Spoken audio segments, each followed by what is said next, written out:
From one battlefield to another, after completing our interactions and the conflict within the cage, our heroes are now at the wall of peaceful coexistence. So let's talk about the conclusion of the cage as well as what we could possibly see within this wall of peaceful coexistence.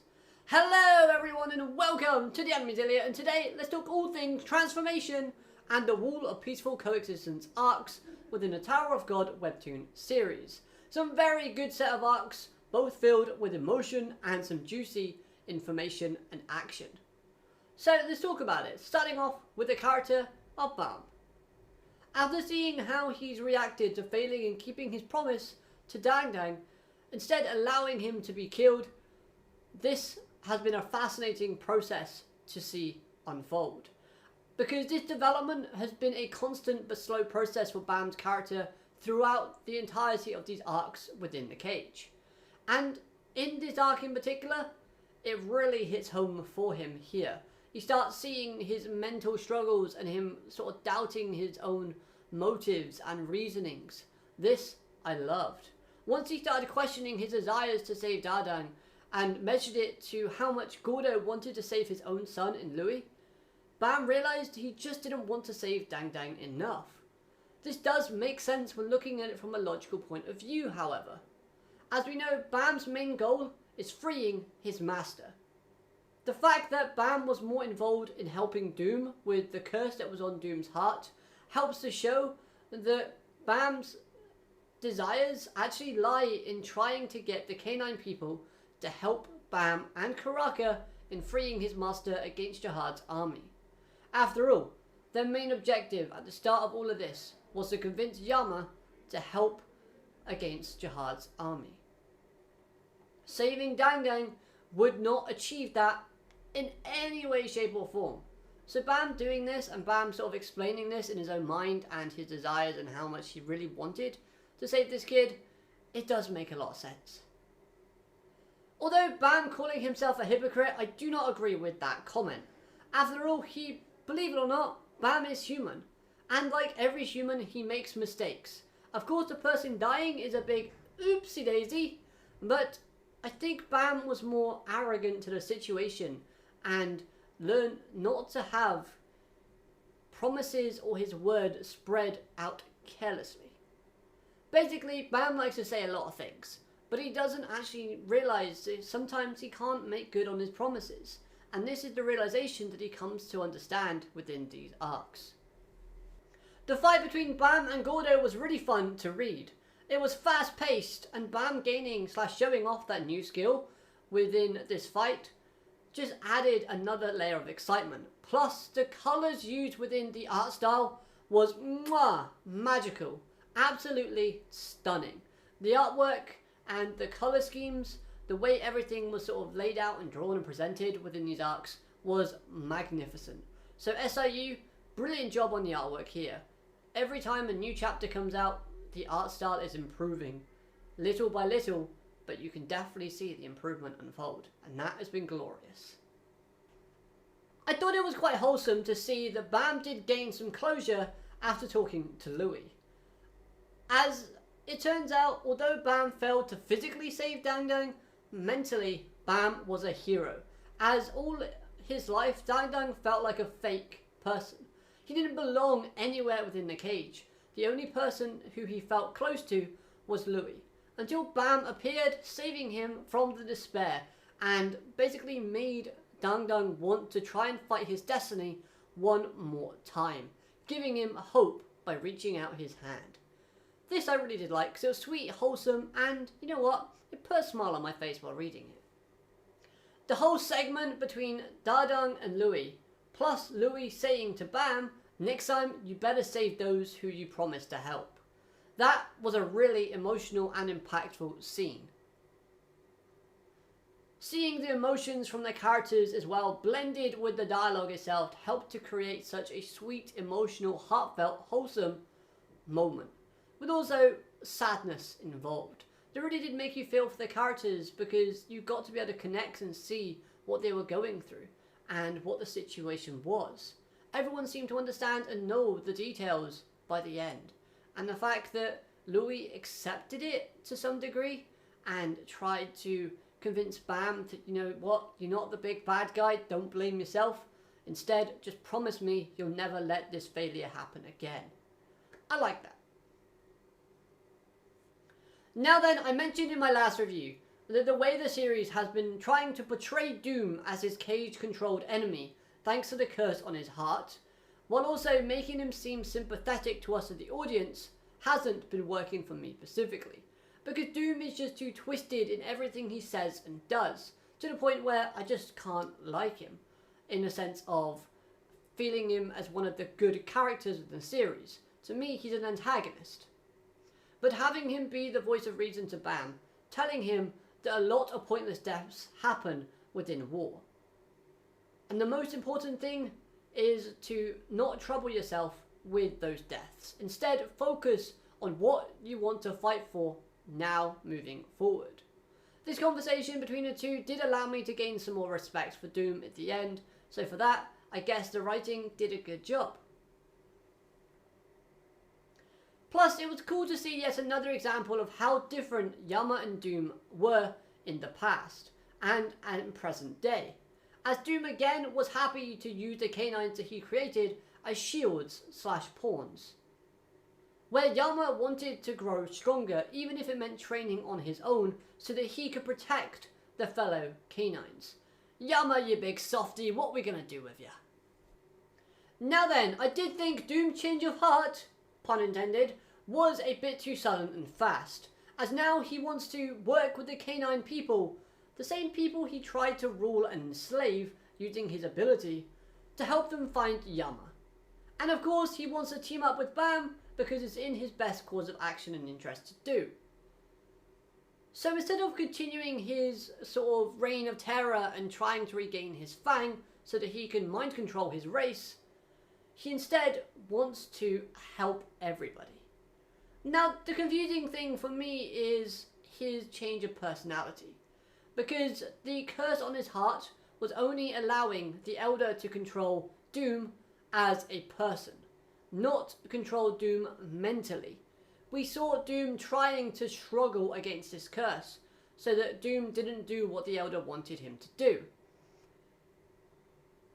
So, yeah. Plus, we know that before Doom had this curse put on him, back in the past, he was still cruel and twisted and wanted to rule and treat people like they were tools and nothing more. So, again, this change of heart, this making him go to the good side, was a bit too out of left field and a bit rushed in my personal opinion. Because what is stopping him from turning Bam back into a canine, attacking Kun, getting the fang back, controlling Bam, and then having Bam help him that way to fight off his enemies like the Elder? Did being controlled himself make Doom realise that controlling other people is bad? Is that the moral dilemma that Doom kind of had the epiphany of while under the control and spell? It seemed weird. Anyway, let's move on. Seeing Yama in his full transformation though was great. I love the design, but this was only the first glimpse of what's to come for Yama in his full body transformation, as he hasn't shown what he looks like once his full body transforms. Only a few legs and arms have been shown, I believe, up to this point. Witnessing Yama being mind controlled and attacking himself was hilarious, but also odd. But after some thought, this action helps to hype up the new enemy. The name of the enemy is up on screen and you'll see a picture of him just here. I'm going to refer to him as the cat guy because Yasuricha? That's what I would call him. Probably annoy people if I'm mispronouncing it, so we're going to call him the cat guy if I have to refer to him at all. But he is the new enemy who's appeared, and was teased by Doom in that flashback when Bam read Doom's memories. Speaking of the cat guy, this character, he looks to be a very good villain. As first impressions go, he's twisted, using the canines to block Ivankel's attack.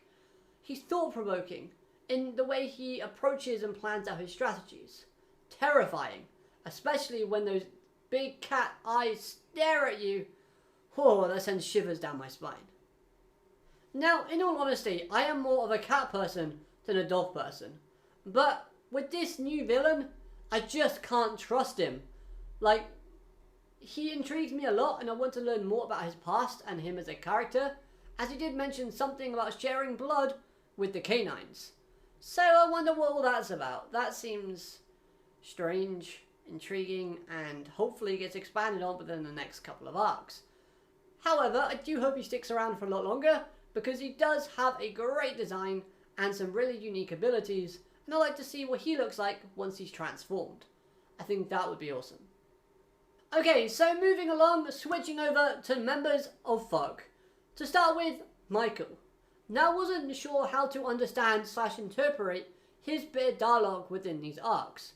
Did Michael want Khun's approval and was jealous of Khun always thinking about Bam? Like, seriously, Khun just lost a friend at the start of season 2. He was grieving over the loss of his friend and had a suspicious feeling that Rachel had some form of involvement. So Khun was right to be thinking of that friend, and don't be a jealous, whiny, slimy piece of scum because you were jealous. Like, what? I do wonder though if Rachel told Apple and Michael a different story to get them on her side, because there was a piece of dialogue from Michael in where he stated, "Now I understand Rachel's feelings." Since what does Rachel have to do with this? Huh? Okay.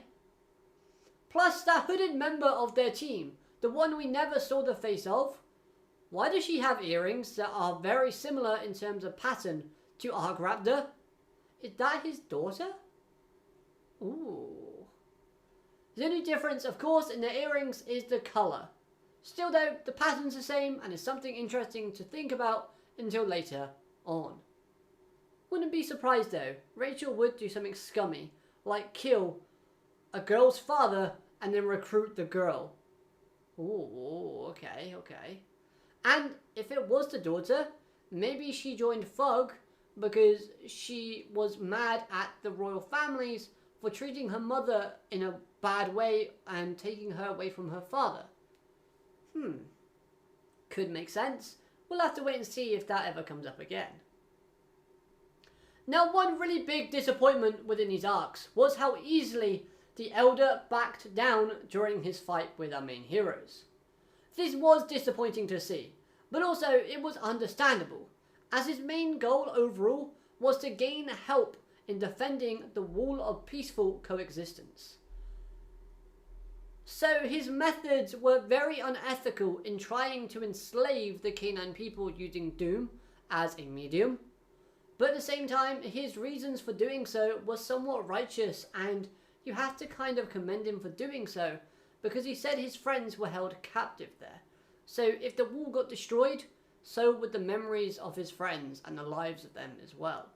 It's just the fact is, the way he went about doing it was wrong and unethical, but his reasons were somewhat relatable and understandable.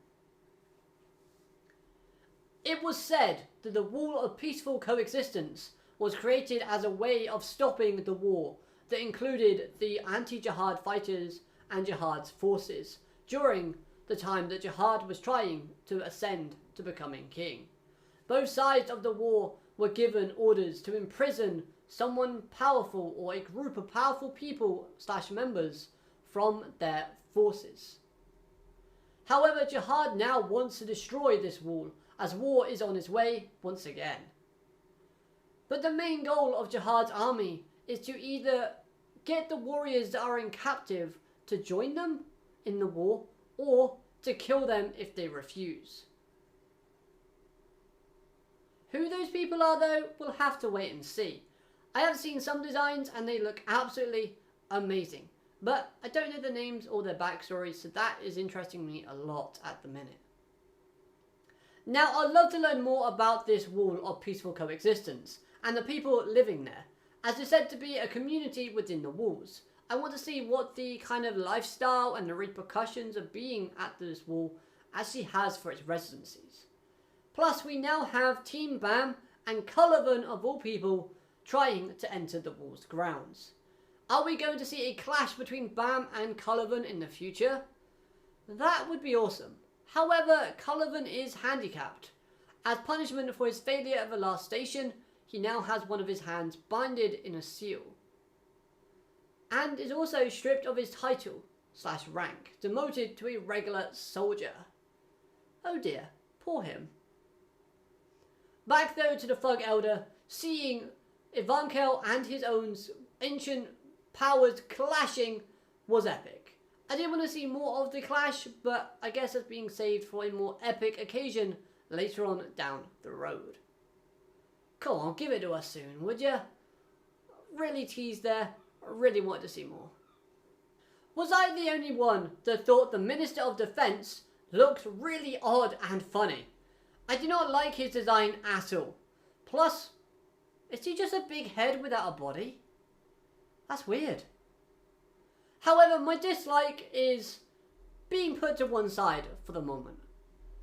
I did like the mixture of information dropped within this conversation between a Minister of Defence, Cullivan, and the cat guy.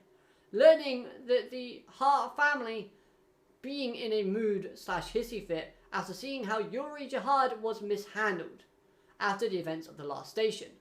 Now I'm super curious to know what happened to Yuri, because we've not had any hints or clues as to what she has had to go through as punishment.